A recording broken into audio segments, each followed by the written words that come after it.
Right. It's going to sound a little bit strange, but just work with me as we begin our final episode of the season for the OHL podcast. If you're watching on our YouTube channel, I'm still wearing my Farwell for Hire fundraising t-shirt.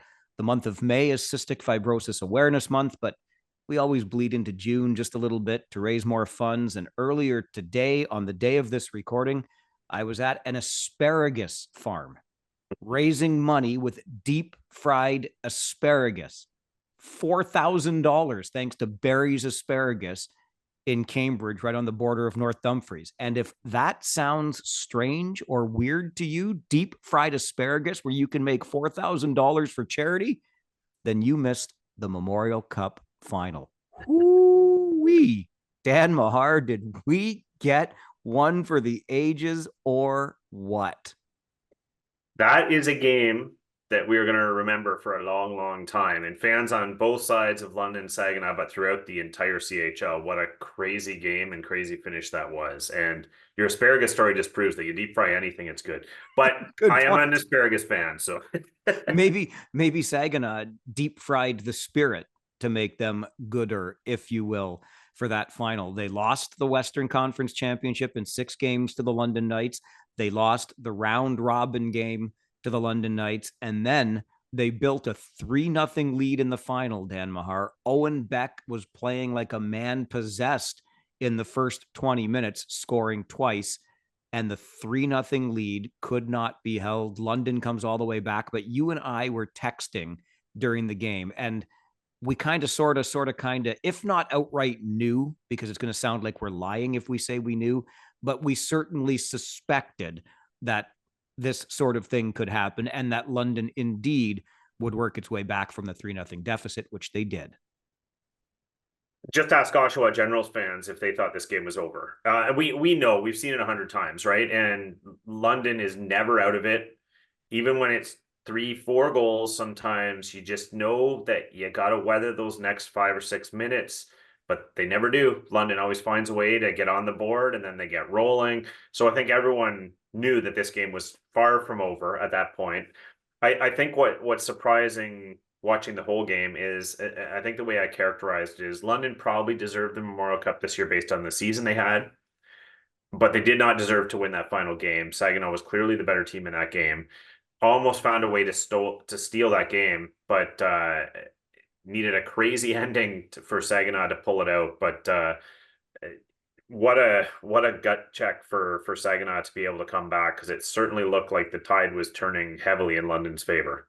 Interesting what you just said there, Dan, about London deserving to win the Canadian National Junior Hockey Championship based on the season they had, but not really deserving perhaps the championship, the Memorial Cup, because of the way that Saginaw played.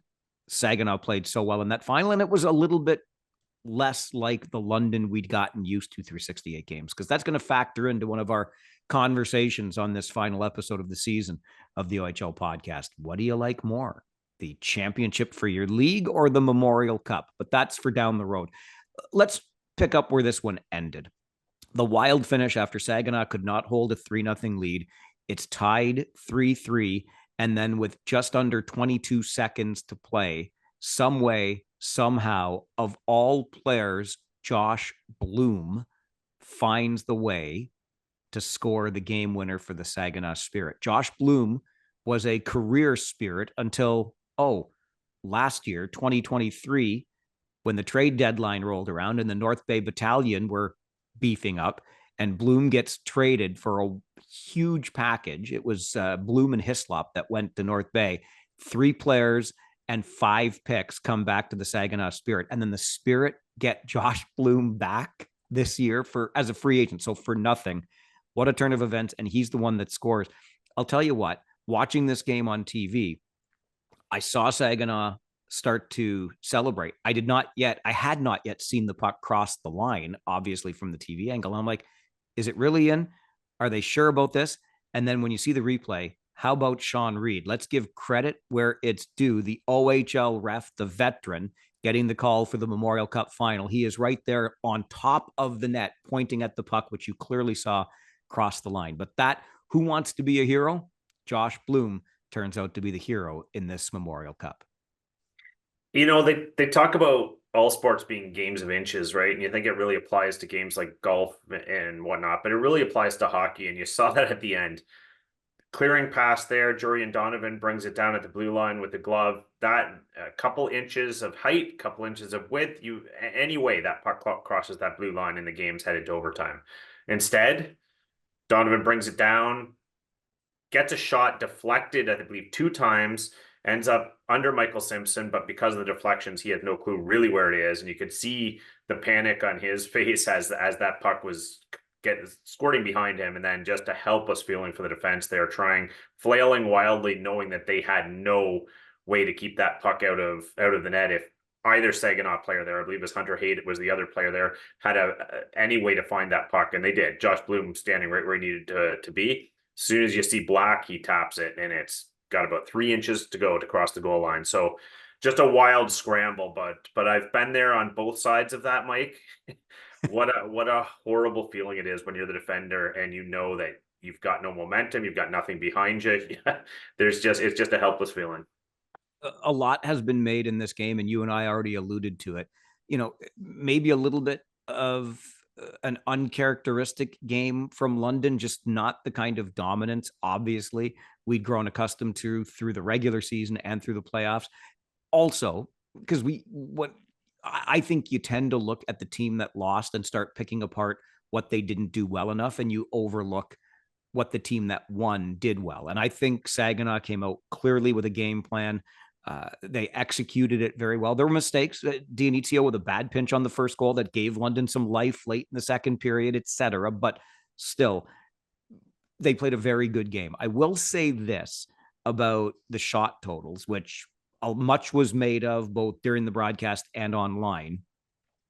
I'll take you back to my predecessors on radio broadcasts with City News 570, Don Cameron and Gary Doyle. And when Gary stepped away, and I worked with Don for a while, it's been a long running gag that in Saginaw, as the visiting team, it's really hard to get credited with shots. Now, I'm not saying London had twice as many shots as they got, but it's a very well established idea that in Saginaw, and it hurts their own. We always joke about it because you're hurting your own goaltender save percentage that way. But nonetheless, shots are tough to come by at the Dow Event Center. London still did not have the typical London game, but don't put too much, is my long way of saying, into those shot totals from this game. Fair enough. Having said that, I mean, I watched that entire game pretty intently, and so basically the halfway mark, the shots were 20-1 for Saginaw. Whether that was 20-4 or 20-1, either way, the point stands that there was not much being directed on Andrew Oak. Absolutely. Saginaw was playing a phenomenal game. I mean, you look at that back end, who I myself have maligned at times because they're terrific with the puck. Great skaters moving the puck up ice, but when they get scrambling, there seem to be some great A's against the goalie. Wasn't happening through the first half of that game. And I have seen London have some slow starts. I've seen them have some pedestrian first periods and get outplayed against various teams this year. But you're right, Mike, that was a little bit more than just that. And for such a big game, I was surprised at that start from London. I thought there'd be more jump. I thought there'd be more swagger. I thought there'd be a little more physicality.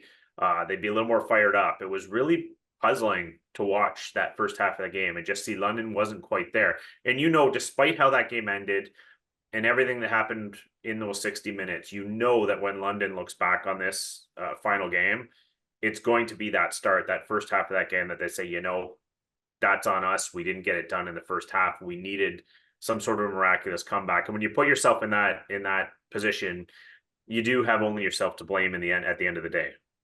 Which is one of the things that really strikes me as surprising in all of this. Again, that's the uncharacteristic aspect of this game from London's perspective, right? They just didn't have the same start, the same jam, the same swagger. They weren't allowed to really impose themselves on the Saginaw Spirit in this game for whatever reason. After, I don't know about cruising, but they were unbeaten in the round robin, and they needed that late goal from Easton Cowan to win the round robin game to punch their ticket straight to the final. But maybe they just thought, look, we've shown all season who we are. We've shown in this Memorial Cup tournament by beating every team we've played who we are. And I don't know, it's tough to put one's finger on. And I'll tell you, this one reminded me a little bit, Dan, if you'll forgive me for going back to 2008 when Kitchener was hosting the Memorial Cup, but they too had to play a semifinal game on their way to the final against Spokane, and they beat the Belleville Bulls 9-0 in that semifinal game. And somebody said to me during that semifinal, I remember it really well, that they were joking, of course, but they said, I saw the, head coach of Spokane and he was white as a sheet watching this offensive outburst from the Kitchener Rangers before they played the final. Well, Saginaw got on quite a roll in what had been a close game until the second period versus Moose Jaw and rolls up 7-1. And I was thinking back on that Memorial Cup from 08, just the semifinal game, big offense. And then you watch Saginaw come out in this one and 3-0 before the London Knights get on the board. And obviously it ends better for Saginaw than it did for Kitchener back in 08, but I had that same sense after that semifinal game. In other words, the goals, all the goals that Saginaw was able to score maybe gave them a much needed injection of confidence against a team that they knew they could beat. They hadn't beat in a series, but they knew they could beat. For sure. And referencing back that 2008 game, I know you and I both remember well, Mike, is funny because that came up in another way tonight too, where the final game where Kitchener dropped the championship game to Spokane will go down as, I believe, the biggest shot differential in the finals of the Memorial Cup. This one tonight had the chance to better it, but I believe there was a close to 30 shot differential in that game. Kitchener outshot Spokane something in the neighborhood of 56-27, I believe, something like that, close to 30 shots. And it was close tonight to being the same differential. The only difference is the team with the lead in shots tonight won the game. Whereas back in 2008, it was the team getting badly outshot that won. But yeah, you look at, you referenced the semifinal game and the scoring output. I thought another interesting connection between the two games was, and I'm going to come full circle on this point, so forgive me, Joey Willis, but you had two glaring turnovers on somewhat key goals in both games. The game against Moose Jaw, same thing, trying to dash down the middle, mishandled the puck, came the other way. Moose Jaw scored at the time to tie the game at 1. Could have been a momentum changer. Obviously, Saginaw got it back on tracks and won that game fairly easily. But tonight, 3-2 game, absolutely pivotal, almost identical play. Joey Willis hangs back, dashes in, fumbles the puck. London comes back, ties the game. So it was almost like deja vu, and he had to be just reeling in his head. But a couple notes I just want to add there is, one, when the net was empty at the end of that game, guess who was on the ice? Joey Willis to defend that lead for Saginaw. And I will say that I thought Joey Willis was phenomenal in that final game. You look at unsung heroes, and I think there were a couple guys who were a little bit quiet on the score sheet that maybe they were expecting something from, with Alex Christopoulos, Matthias Sapovalov. Played strong games, but we're not showing up in the score sheet through the tournament like you might expect. But I thought others really stepped up. Mangione was one that I thought was terrific, and then, of course, Joey Willis. So, again, when you get to this part of the season, Mike, it's the depth you see in these rosters, and you have some of these guys are just so good, but they're buried behind that top layer of skill, and you don't hear a lot about them. But in games like this, it comes forth. But yeah, when you track back, you see an awful lot of similarities to past games and past tournaments. I'm going off the top of my head here, but just going back to that shot differential in the 08 Memorial Cup final, Kitchener and Spokane. If I recall correctly, Kitchener had 25 shots or something like that in the third period because they were trailing, but Dustin Tokarski, and that's why they needed 25 shots. And even that wasn't enough in the third period because Tokarski and the Spokane Chiefs were not to be denied. Really good point on Joey Willis from this tournament and the game tonight. But I wonder this, Dan, and look, I'm not trying to scapegoat anybody here, but we all, as junior hockey fans, paid attention to what was, as we've already described, a Memorial Cup final for the ages. You and I, while watching, texting back and forth. So based on your comments just now about Joey Willis, who is the happier Saginaw Spirit that Saginaw ultimately came away with the victory? Joey Willis or Andrew Oak? Because again, not trying, and goaltenders are always under the microscope, but you and I seemed to agree that what the Saginaw Spirit really could have used in the second half of the game was a save. Absolutely. And all year, right, starting in training camp, Andrew was probably maligned by in some circles saying, he's not good enough to take this team in Memorial Cup. Are they going to upgrade? Are they going to upgrade? And all year he pretty much answered that bell. He was good for them all year. He kind of dispelled a lot of those concerns and was full value, but he came back from injury. You kind of worry, is he gonna have a less than stellar effort at the worst possible time? And tonight it was starting to look that way. Obviously, that first goal, you can heck of a shooter with Haltonen, can pick that top corner with the best of them. So you don't put that one on him. You mentioned Dionisio's pinch. All three forwards turned up ice on a play where London had the better shot at getting the puck. So there was a few mistakes there. Wasn't on him. Second goal, he's got to have that. Easton Cowan just slides along the ice from distance. Sure, there's a bit of a screen or whatnot, but that time of the game, championship game, you gotta make that save. And then, of course, just a couple minutes later, London comes down the ice again. Great A scoring chance, nice shot, but again, you're just not seeing the saves. There were about 3 or 4 opportunities there that London got at the net, and a couple of them went in, and you start to think, I don't know, is the not upgrading on the goaltending, is this when it's going to hurt the most? But it didn't, and you're right. Between Andrew Oak and Joey Willis, both, I'm not sure there were 2 people in that entire building that were happier to see that puck cross the line. In fairness, he did make a big save on Easton Cowan, although Cowan did have to double clutch taking a pass off his skate, but with the game tied and under 2 minutes to play. So credit there where it's due, and the Saginaw Spirit were able to pull out the 4-3 victory. What a thriller in the Memorial Cup. We'd be remiss, Dan, if we didn't bring up. So I think there's 2 sides to this story. Side number 1 is only one team in this final earned a power play, and that was the Saginaw Spirit. In fact, they earned 2. One was for what I've long called the cruelest penalty in all of sports. I get it. It's black and white, puck over glass, defensive zone. It's 2 minutes.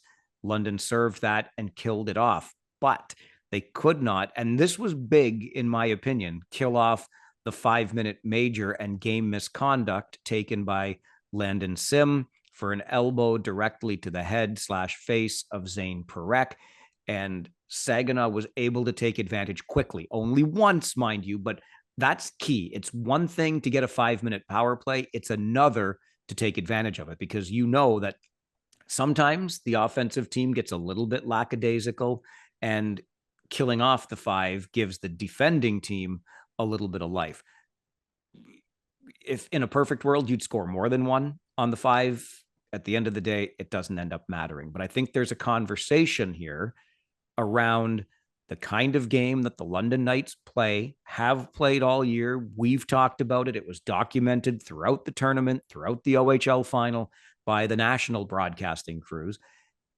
Do you think that London could have used some minutes from Landon Sim from relatively early in the first period through the 50 plus minutes left in the game? You have to ask yourself that. And I know London fans were, for the most part, are probably not going to be happy about that call and the lack of power plays in general. We know London likes to get some of their momentum off that deadly power play.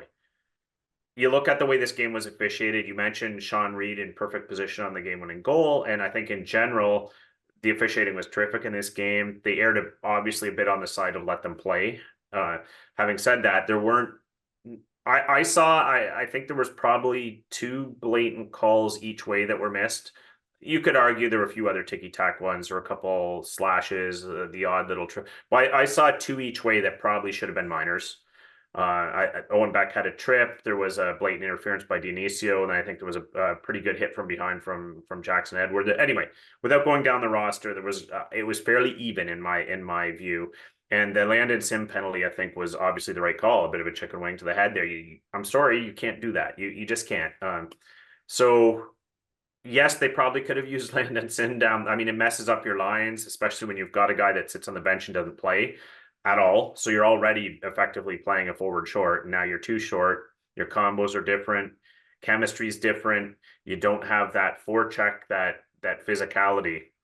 So absolutely, yes, that was a factor in the game. I don't think it was a massive factor, but it was a factor. But again, with plays like that, I don't think you can really blame anyone else but yourself when you do that.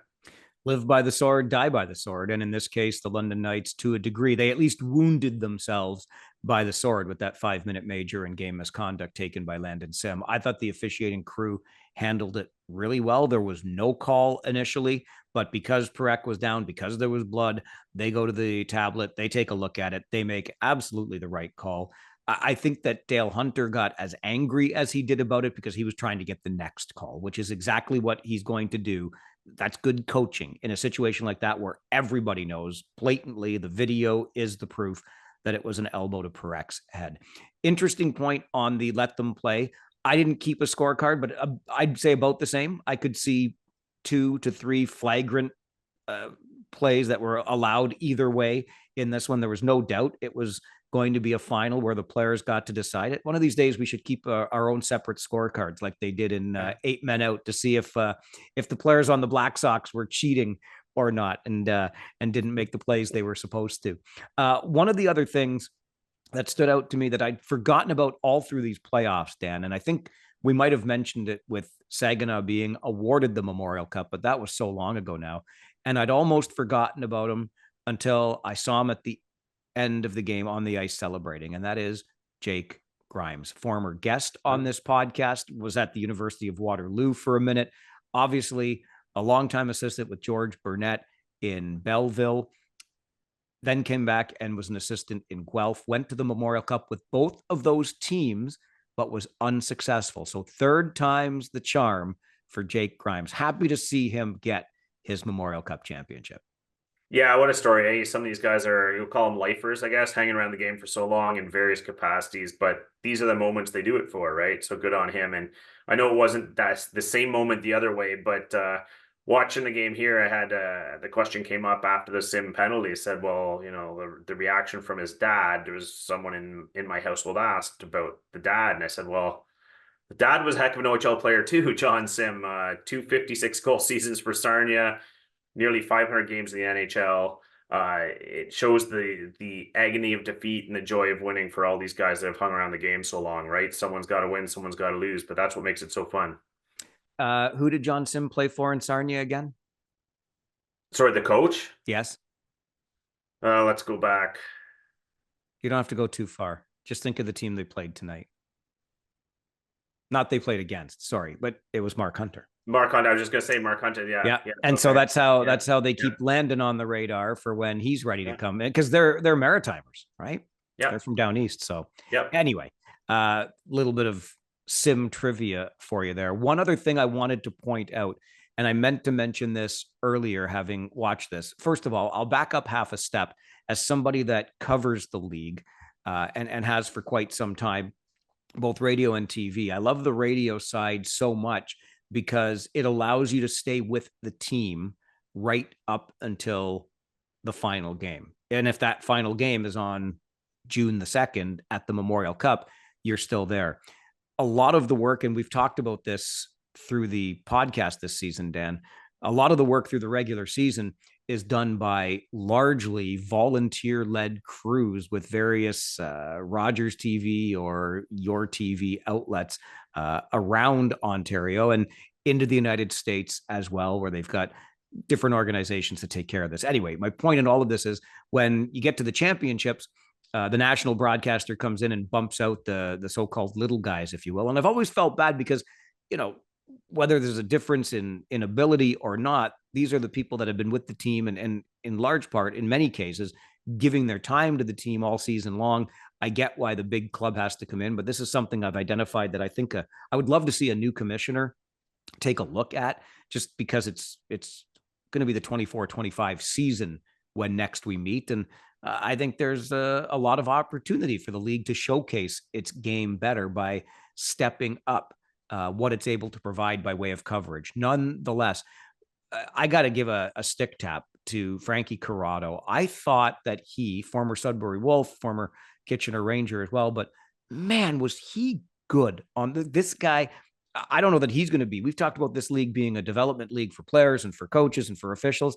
I don't know that Frankie's going to be around junior hockey all that long. I know he does some work, both radio and TV, for the National Hockey League as well, but gosh, was he good. It really stood out to me. I just wanted to make sure that I pointed it out. I thought he was a real asset to the coverage of the finals.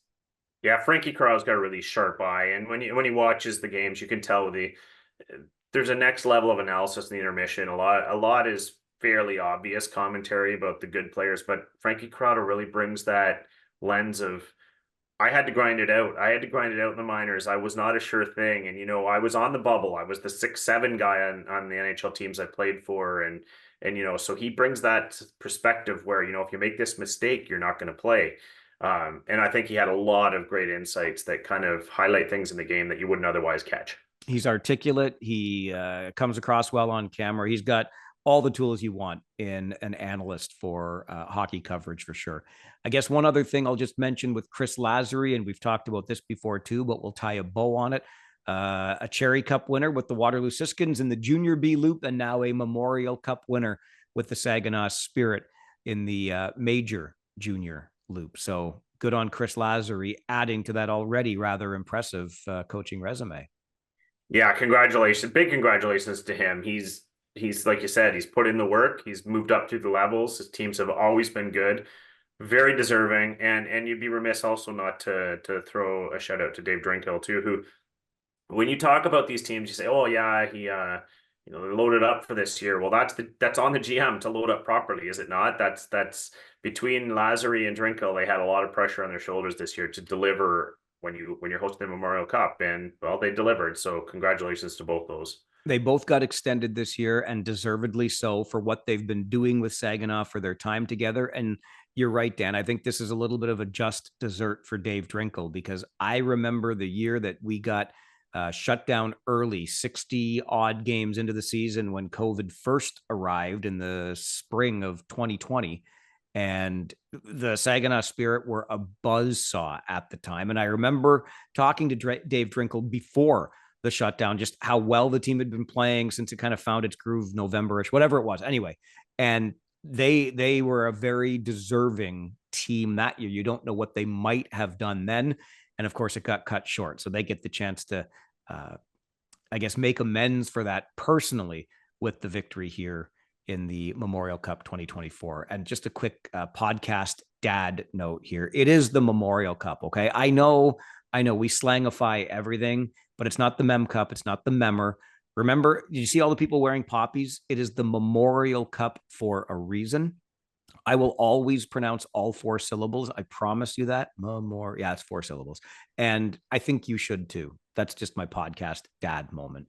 Before we move on to the annual discussion about which is more important, either the league championship or the Memorial Cup title, anything else from this final that you wanted to make a point on, Dan, before I drag you in another direction here? Well, I don't know if it's going to bridge the themes here, but I do just want to point out that what a year for the OHL when you see those two teams contest for the finals, and it was clear as day they were the two best teams of the fourth Memorial Cup. It was clear as day they were probably the two best teams in the entire CHL in all of junior hockey this year, going head to head, and that was after some battles to get through on the backs of some other pretty darn good teams in the OHL. So I think this was just further proof, if I will, that the OHL is a top-notch league, and I think it's hard to argue this year anyway. It was not lost on me that for a little podcast like this, an all OHL final was more than we could have asked for as we wrap up another season together. Okay, so the conversation again showed up, at least in some circles online that I noticed. I think it does come up every year. It seems to be becoming maybe a bit of an age-old debate in this game. Is there one of the titles, Dan, that you would lend more weight to you? Is it more impressive and or important to win your league? Or is it more impressive and or important to win the Memorial Cup? Thoughts? Unfortunately, Mike, I think this one's a bit of an unfair advantage to the Memorial Cup. And the reason I say that is because you can't win it without winning your league as well. So unfortunately, when you're looking at what this team did or that team did, I know you're either going to hang both banners or you could just get the one for the league, but you're not going to get the Memorial Cup. So they always talk about it being the hardest trophy in sports to win, and I believe there's some validity to that. You have to go through that absolute war to win your league with the same number of games as you would to win the Stanley Cup. And then, of course, you have to go on and face two other champions plus the host team to come out of the Memorial Cup. So it's brutally hard to win that. So I think, unfortunately, and people remember the last game of the season either way, right? And if you win the Memorial Cup, obviously your last game was a success. You can win your league championship, then go on and lose the Memorial Cup, and somehow it taints it a little. And just ask the Peterborough Petes last year, phenomenal year, phenomenal playoffs, and a lot of what people remember is just a little bit of a bitter taste in your mouth. They won't ever refer to you as one of the greatest champions the OHL's ever had because you couldn't win the Memorial Cup. So I think when you start to put your name in that collection of teams for who were the best ever to be in the league, you look at teams instantly that went on to win the Memorial Cup. So you put yourself in another category, a tier above. So I'm going to have to go Memorial Cup on this one, Mike. I don't know what you think. Well, not to pick a nit, but you can win the Memorial Cup without winning your league, right? Because Fair enough. Saginaw just did, Fair enough. and Windsor did last time the O hosted in 17. But your point's well taken. And I'm surprised, truly, that you reference 2023 in Peterborough, as impressive as they were in winning the O, and not just talk about the Memorial Cup that we just saw, because the London Knights won their league too. And then what a way. Like, and you could tell, and this just further to me cements my position on this. And I've always been on the same page as you. So just for your perspective here, listeners, Dan and I just texted, said, let's talk about this, but we didn't discuss one another's answers. I've always been on this page, and I totally understand the idea that winning your league, you can make the argument for sure. You go through 68 games playing the teams in your league. You run through that entire league to win as many games as it takes to win the Memorial or the Stanley Cup, as you pointed out, Dan. All valid points. And there's no question that it's difficult and that it's an impressive accomplishment. But when it comes to the Memorial Cup, as you just said, that's the team, that's the title that people tend to remember more. Even Mike Stubbs, the radio play-by-play guy for the London Knights, on one of his tweets leading up to the championship, the game day skate or the practice the day before, going for the ultimate prize, right? That's what the Memorial Cup is. It's the ultimate prize. Think of the Florida Panthers, who just won the NHL's Eastern Conference this weekend. Did they touch the Wales Trophy? No. Why? Because it doesn't matter as much as the next thing. And I know the next thing is the equivalent of the league championship based on what we're talking about.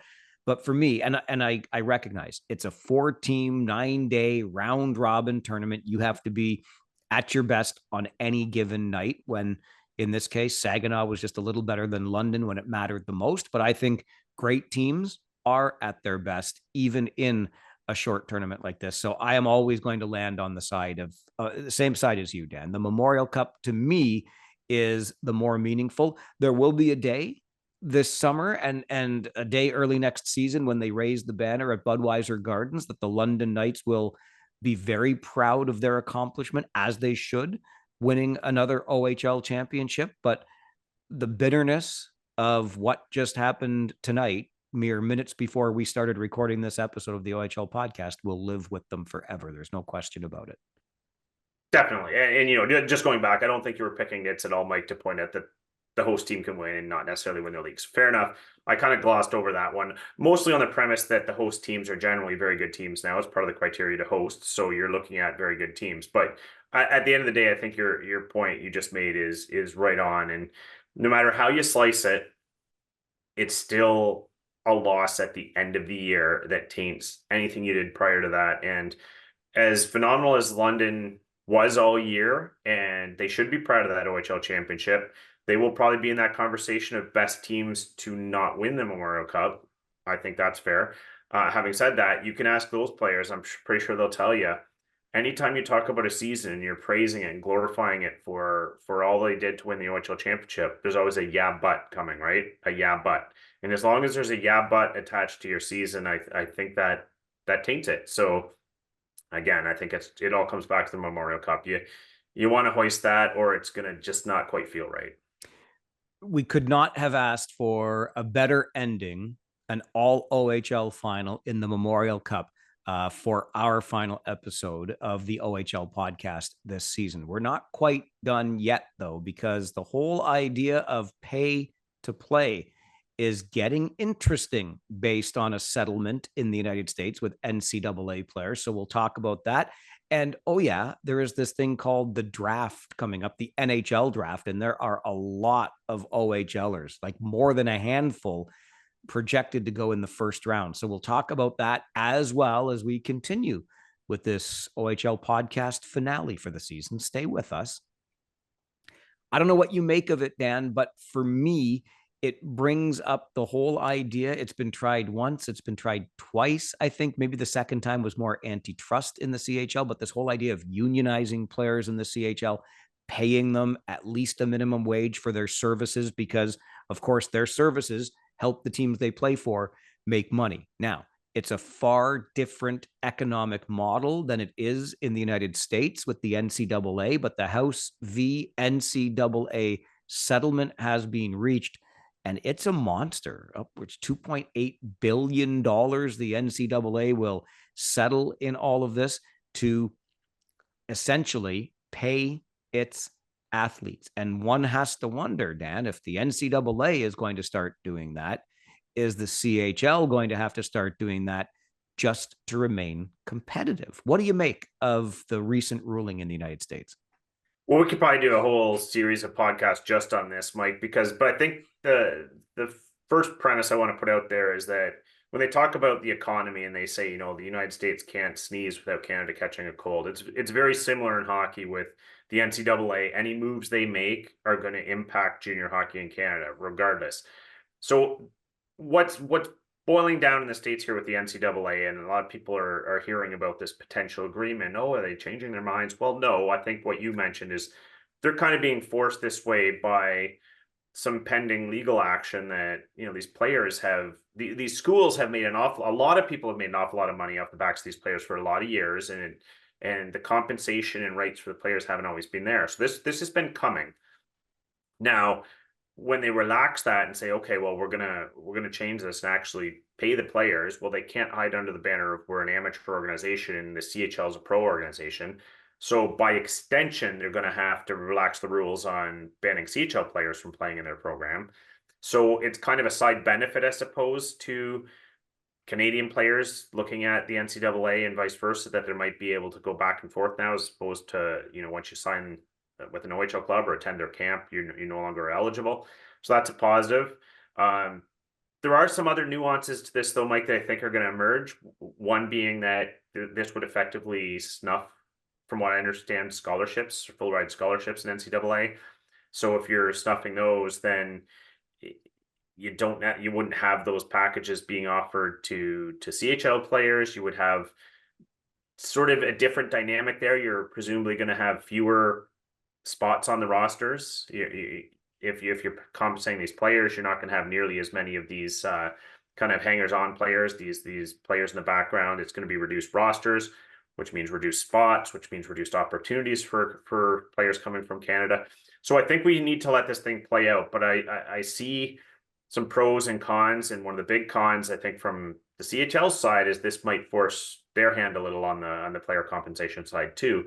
They've always made quite a valid point about, well, we provide them all these opportunities, housing, etc., in the best development league in the world, and we can't afford to go beyond that. But I think the bell may toll a little bit on that one too, where they say, well, if we're going to get paid in the NCAA, well, what are we getting in the CHL? And they might have to pony up there. So anyway, I said a lot there, Mike, but I think the point being that there's a lot that will come out when this unravels, but I think there's a whole lot of pros and cons we're going to see from it. Yeah, and I think you hit the highlights there, Dan.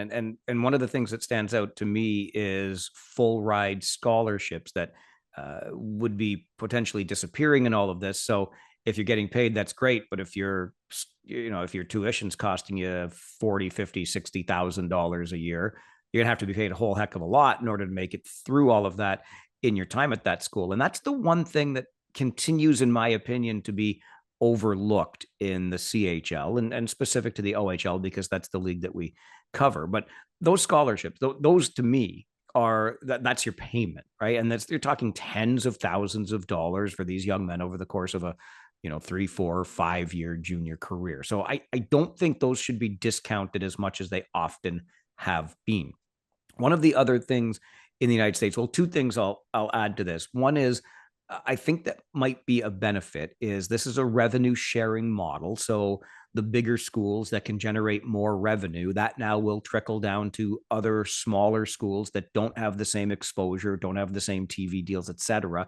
And I like the idea potentially, although the devil always comes out in the details, but of the rising tide raising all boats here, right? So revenue sharing, I like. It's going to be really interesting though whether or not athletes that play, women's basketball, for example, are going to be paid the same as the players playing men's basketball. So the NCAA is going to have to sort that out. And I think that'll be a really interesting intricacy, if you will, of this agreement in the States. Bringing it back to Canada and the CHL, I stand by my point that the economic model is dramatically different. We are talking billions and billions of dollars in the United States made off the backs of these athletes. Now, there's economies of scale here, obviously. I will say this, though, as much as the economic model is different, and I know, and I could have looked it up, but I didn't. But several years ago, there was that study done that showed how much money each CHL team was making. And I don't think there were many out of the entire CHL that were in this report reported to be making money. I struggle with that a wee bit. I'm not sure we're getting the full picture in major junior hockey in Canada. And the only reason I say that is because of the values that teams have been sold for of late. Like, if somebody is going to pay more than $10 million to acquire a junior hockey franchise, one would assume that they're not just going to spend 10, 14, 17, whatever $1 million they spent to pour more money into it as a losing business proposition. So I'm curious about that part. I'm just not sure. And I don't know that we ever could get the full economic picture unless something like this starts to work its way up into Canada and there are repeated, because that's, you nailed it, Dan, when you said this settlement, once it all gets sorted out, is a response to repeated lawsuits against the NCAA. Eventually, one of them was going to stick, right? And this may not even be the end of it, but for now, they've got some labor peace, if you will. But I'm not sure the entire economic story has been told in the CHL. No, you're absolutely right. I think there's a lot of gray area there, and will we ever get all the details? Likely not. But the one we can start at the top with the high level facts, and we know that, like you just referenced, the NCAA is an entirely different economy than the CHL. I've had people say to me, "Well, why doesn't the OHL just loosen the rules on the number of gold packages that players get, or the term under which they have to use their scholarships instead of by their 21st birthday, could it be their 25th? And just to compete with the NCAA?" And the answer is always the same. All these changes that are going on in the NCAA are not increasing the revenue pot in the CHL. They're still dealing with the same amount of revenue, so they can't just start throwing around these packages willy-nilly. And sure, maybe the London Knights can afford that, or Kitchener Rangers, or you name it, the Ottawa 67s. Maybe they can afford a few more gold packages, but can the Owen Sound Attack? Can the Barrie Colts? I don't know. Likely not. So American sports, American economics tend to be rather ruthless and cutthroat. And you could say, well, survival of the fittest, then let's stick with the teams that can do it. Well, then you're going to lose some teams. And do you want, instead of 60 teams in the CHL, do you want 22 that are viable? It's a heck of a lot less slots and opportunity for those players to play. So before anyone starts attacking CHL and the way it's done things and talking about increasing pay and whatnot, keep that in mind. It would mean fewer opportunities, just like this ruling in the States, like it will, Mike, for Canadian players, because like I kind of suggested earlier, the kind of fringe players or players that need a little longer to develop, they're no longer going to be getting offered these spots on NCAA rosters because they have to pay the kids. There's fewer slots.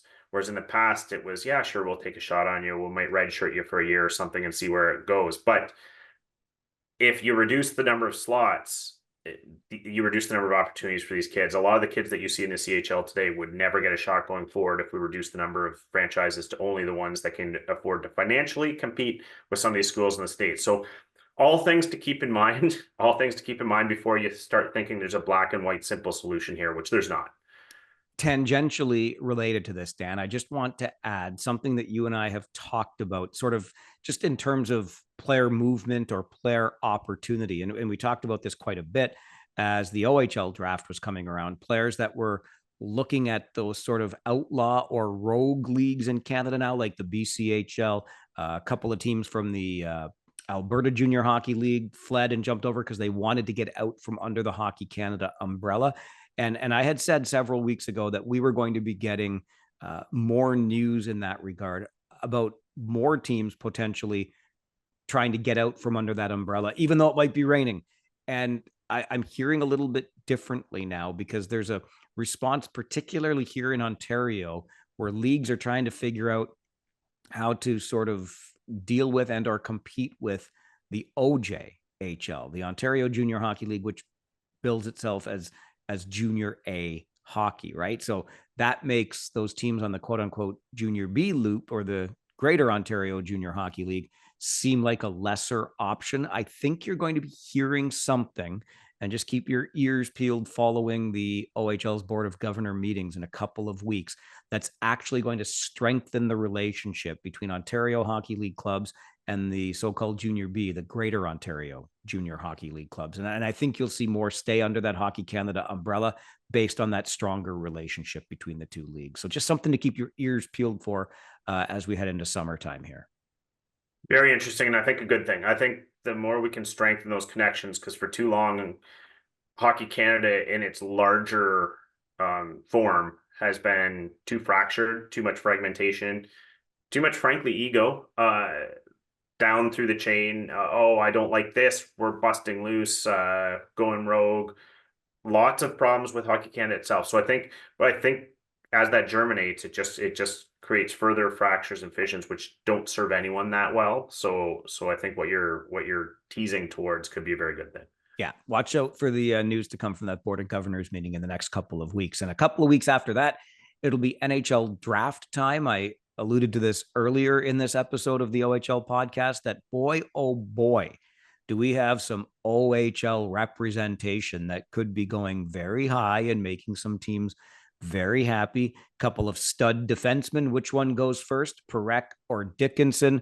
Couple of stud forwards who play a similar game in Beckett Seneca and Liam Greentree. And then, of course, do not forget, please and thank you, one Mr. Carter George. How high will he as a goaltender go from Owen Sound into the National Hockey League? So lots of OHL representation to keep our eyes and ears on, Dan, when the NHL starts calling names at the end of the month. Yeah, and you know what's surprising, Mike, when you talk to NHL scouts, they always look at things like the Memorial Cup that just occurred and deep in these league playoffs, and that's a real proving ground for some of these players. More and more teams are looking for guys that step up at these times a year. And despite the loss, I mean, I just had to watch that one rush with Sam Dickinson picking up the puck in his own zone, down 3-1, and just swooping through that neutral zone like he was playing against Pee Wee players, going wide, throwing down. That eventually led to the Easton County goal, but it was at a key time in a game, and you've got a 17-year-old here just stepping up and saying, and is a big kid that skates like that. I have a feeling he's going to hear his name called first amongst the D in the OHL. No slight on Zane Parekh, who proved through this tournament he defends a lot better than people said he did. Still going to go very high, but I'm with you, Mike. You talk about just the slew of names. I keep hearing that Beckett Seneca and the Oshawa Generals is going to go much higher than people think. A few dark horses for me, Mike, that I think are really, really good Pro Tool players that might go a little higher than we think are players like Merrick Van Acker of the Brantford Bulldogs. I think he's got pro written all over him, and I wouldn't be shocked if someone took note and you're going to hear his name called earlier. Of course, I mentioned last week Jet Luchenko. There's quite a few OHL players, Mike, that could sneak into the first round. And I don't want to make it sound like first round is the be all and end all. If you slip to the second or third, Carter George rated probably to go around the third round. Someone might pop up and take him a little earlier. That does not mean that's a fail. You didn't go in the first round. The only thing working against Carter George is his really diminutive 6-foot height, apparently. So I think there's a lot of potential surprises, but the OHL had a really strong year, and I think we're going to see a whole lot of OHL names on that board by the end of the second round.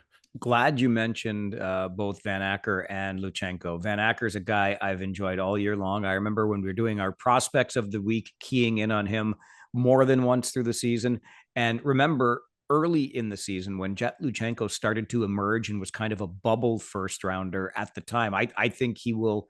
I'm confident in saying I think we'll hear Luchenko's name in the first round of the NHL draft. He's a player to watch for sure. Interesting that you've got Dickinson rated ahead.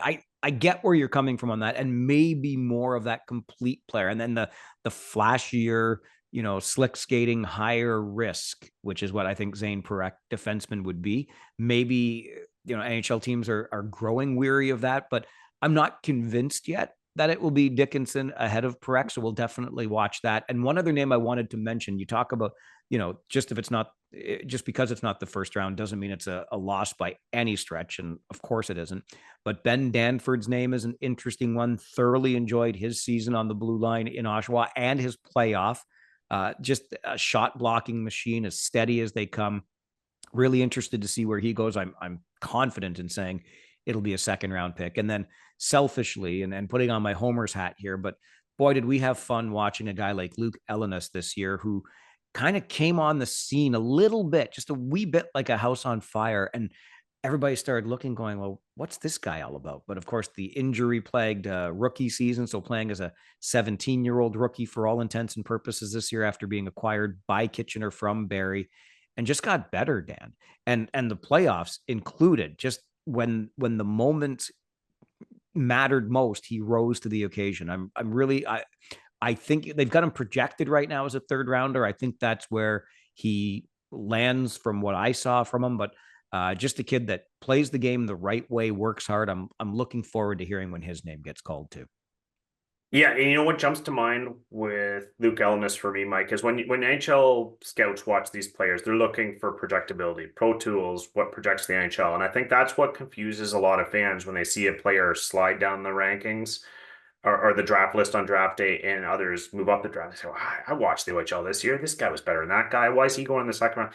Well, it's projectability. And that's why I think I'm not betting my house on who's going to go first between Parekh and Dickinson. I'll tell you that. It's that close. But I think the reason why I've ultimately landed on Dickinson is I just think the projectability, the pro tools are all over that kid. Almost 100% guarantee he's going to play in the top four in the NHL for a long time. Parekh, I'm not saying he won't for sure. There's just a little more variability there, I think, in the projection that you'd have to really be high on that offensive game to take him in the top 5 or 6, where Dickinson looks like pretty much a lock. And when you talk about Luke Ellenis, I see the same thing, Mike. I see those projectability, those pro tools, and that's why he moved up from a not even rated player to one who I'm hearing now could go third, fourth round potentially, because he stepped up at playoff time. He's got the size, he's got the physicality. He really worked on that shot. And when I think around the OHL, Mike, of a few other players that were kind of under the radar, but look to me like they have pro tools, I think of kids like Nathan Villeneuve and Sudbury. I look at even Cole Baudouin and Barrie. These are players whose numbers don't jump off the page at you, but projectability is there. So if you see those names go a little higher on draft day than some offensive dynamo in another city, that's probably why. Well, and when you talk about projectability, Dan, make no mistake. Yes, we're talking about the NHL draft now, and teams are looking at what these players who are just turning 18 or have just turned 18. Never forget that, right? We bring kids into this league when they're 15 years old and we're projecting them as OHL'ers. And now we're trying to project them as 28-year-old men in the National Hockey League. But that's one part of the projectability.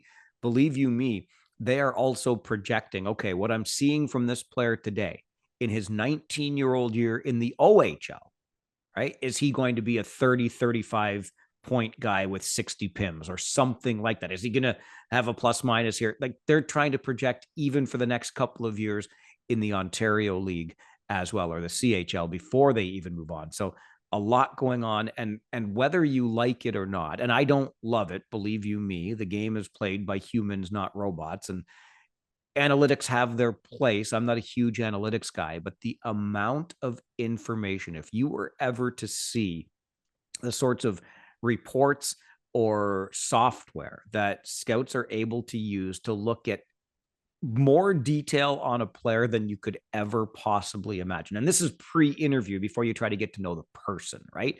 But you're talking about when on the ice, time of game the goal was scored. 5-on-5 versus special teams is obvious, but there's so many little details embedded in the analytics to determine what a player really is. His 16 goals as a rookie may look great to you, but not as great to somebody else based on when they were scored and things like that. So it's pretty wild, but we have access to so much at our fingertips these days.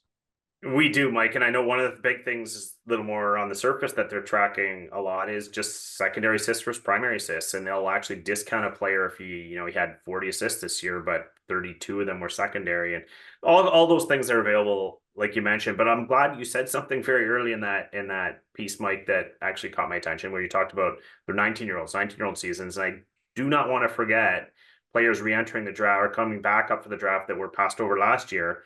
Probably the biggest name on that list, of course, is Anthony Romani in North Bay, who somehow got passed over last year, then throws up more than 50 goals this year, and everybody says, "Wow, this guy might go, as early as the second round this year," or some fairly high on NHL radar based on everything he demonstrated this year. And it's not just him; I look at a Bo Jelsma from Barrie. Some of these players who were skipped over proved it again and again, and someone's going to take a chance. You look at Dylan Rubrek last year, had been passed over in his draft year, recently signed a contract with New York. So these players sometimes take a year or two extra sometimes to blossom, or sometimes just to be noticed. And I think I'm glad you mentioned the 19-year-olds, Mike, because I think there's a couple there that it's not just kids coming into their first draft year, it's those ones as well. As we enjoy a Stanley Cup final and Final Four that's full of OHL talent, both on the ice and behind the bench, a lot more OHL talent is going to be swept up into NHL systems at the end of this month, and then we'll see what the future holds for them. What the future holds for us, cold drinks and hot sun. I hope it's summertime. We'll give you a break from us, although Dan and I have decided that if the spirit moves us, or if something interesting enough happens, we may pop in here and there over your summer just to touch base and drop an episode for you. But for the most part, we're going to call it a season in the wake of this sensational Memorial Cup. What a finish, as the Saginaw Spirit are crowned as hosts, the 2024 Memorial Cup champions. And I know I speak for Dan, and I will let him speak for himself in a moment. But when we thank you for another great season, we've had so much fun on this podcast. The interaction has gone up another notch, and we love it. So remember, Dan's on Twitter at his name, at Dan Mahar. I'm at Farwell_OHL. You can send us an email anytime, even in the off season. We'll reply. OHLpodcast@Rogers.com. And we're raring to go already for a 24-25 season on this podcast as well. Yeah, well said, Mike. Not much I can add other than a huge thank you to everyone that followed along all year. Whether you wrote into us or not, we really appreciate those interactions, but those who just followed along quietly, the fact that you stuck with us and find some value in what we bring through this podcast means an awful lot to Mike and I. So thank you, whether we heard from you or not. We know you're out there and we appreciate it. We did get touch points all around the league, Dan, every market. So now tell a friend in your market, okay, that this podcast is here. It's here to stay. We're coming back for another year, and we're going to have a whole lot more fun talking about the greatest development league in the world. It's a ton of fun. That guy over there is Dan Mahar. My name is Mike Farwell. Thanks for another great season on the OHL podcast.